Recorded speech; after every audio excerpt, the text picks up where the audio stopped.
If you're someone watching another person struggle with their trauma, it is so understandable that you want to fix them, that you want to share with them what has helped you, what you think would help them. But I'm going to tell you why that doesn't always work.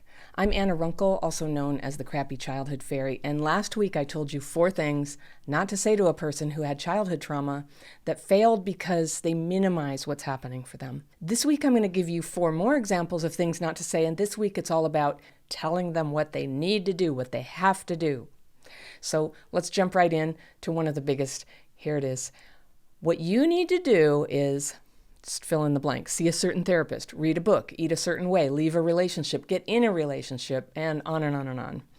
And this is one of the hardest things. You can make a suggestion, but unless it's a real, honest ultimatum and you're getting ready to cut them out of your life, don't make demands. What worked for you is not always what another person needs. Each of us needs to become open to our healing in our own way, in our own time. And when someone changes just so they don't lose you, their healing often has a little wobble in it, and that makes it unsustainable. If you need to step away from the traumatized person, you might have to do that to take care of yourself, but try not to force solutions on them. I know you mean well, but it won't work, and it has a way of making things worse. Okay, here's a big one not to say. Oh, you had childhood trauma? This is why you have this problem.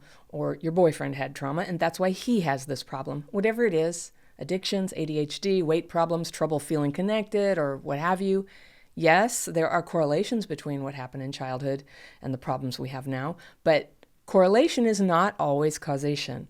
What can be predicted from early trauma is a somewhat higher probability of problems, but not a sure thing at all. People with CPTSD can reduce that probability by healing the traumas. How do you do that? One way is through the courses I teach. You can always link to those below in the description section. But healing is real, and many of us are walking around not depressed, not criminals, not engaging in self-destructive behavior. In fact, most of us are doing pretty well, despite any dire statistics that maybe you heard on social media or from organizations that get funded by painting our situation as always dire and their solutions as always effective. Definitely do your research before you let any of that drain your hope and confidence that you can heal, because you can. There is no 100% consistent connection between any bad experience you had and any negative outcome that might befall you. Most of us do have 1 or 2 things we struggle with sometimes. Some of us have 10 things. But to all the organizations who act like we're doomed to be addicts and criminals and burdens on society, I have news. We can and do heal. So don't condemn us with statistics and predictions. Healing is always possible. Okay, here's another one not to say. You need to fill in the blank so that you can heal. And this unhelpful remark can take the form of, you just need to accept what happened, or you need to feel your feelings, or you need to forgive your abusers so that you can heal. I'm sorry, but all those things, they're good, but they don't by themselves produce healing. And in most cases, they come after healing. They're a byproduct of your healing. Forgiveness, for example, is a profound and positive event, and it's good to aim at it. And so is acceptance, and so are feelings. But forcing yourself to feel or accept or forgive is just going through the motions. It's no substitute for an inner transformation. Now, most people begin the transformation first. Forgiveness, if it comes way later. What comes first is maybe healing brain dysregulation, emotionally waking up, gaining a clearer-headed perspective on things, losing that brain fog that's so common with CPTSD. Now, sometimes this is what shows up is compassion for ourselves and others. Sometimes it's taking responsibility or finally not taking responsibility for something that's not, in fact, our fault. Healing by nature involves getting perspective on ourselves and on other people. And sometimes that's forgiveness or acceptance or grieving. And sometimes it's none of those things. And it's just saying no and not putting up with abusive treatment anymore.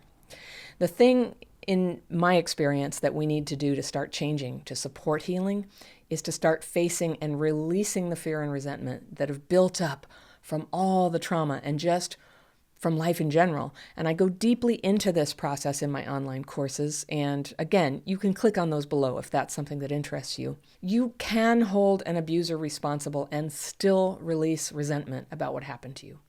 But you don't have to. You don't have to do anything. In fact, it's not uncommon that healing a lifetime of fear and resentment can make a profound change in us that makes room for things to get radically, wonderfully better. We can be less upset and less triggered by the horrible things that happened in the past, even as we get clearer that what happened to us was wrong and not our fault and should not have happened. Now, from there, forgiveness sometimes comes flooding in. Compassion rises up. That's a happy thing, and I hope it happens for you. But your healing does not demand or depend on you making that happen. Just start where you are. And finally, the last thing never to say to a person with CPTSD is some variation of "you need therapy," meaning a licensed therapist, as in it's the only way you'd ever heal. Okay, that's possible for some people and in certain situations, like if you're feeling suicidal or like you're going to hurt someone, or if you're not able to stay connected to reality, getting professional help would be a smart and self-loving thing to do. But for most of what we're dealing with around the symptoms of early trauma, what we go through day to day, therapist or no therapist, you need your own way of managing PTSD reactions from day to day, from moment to moment, because that's how life happens. Therapists can't help you with everything in every moment. It happens in here. Also, therapists are not always trauma-informed, and you might not have access to that kind of help. And even if you do, that modality or that person might not be the right one for you. So for those of you who love someone with CPTSD, I hope these tips help you understand your loved ones better. And if you have CPTSD, I hope this helps you understand you. We'll keep talking about this, so be sure to subscribe below and you'll get a notification whenever a new video goes up. And in the meantime, take heart and get it into your bones and know that it's not your fault you got traumatized. There's a brain component to all this, and there's no way you could have known that in the past or known what to do about it. And now you know, and it means you get to own your healing and take back your power from other people's judgment. And you can stop judging other people too. We're all working on it here. This is your healing. And finally, there is a way forward and there is hope, not just in general, but for you personally. And that means things just might get better. So I will see you next week.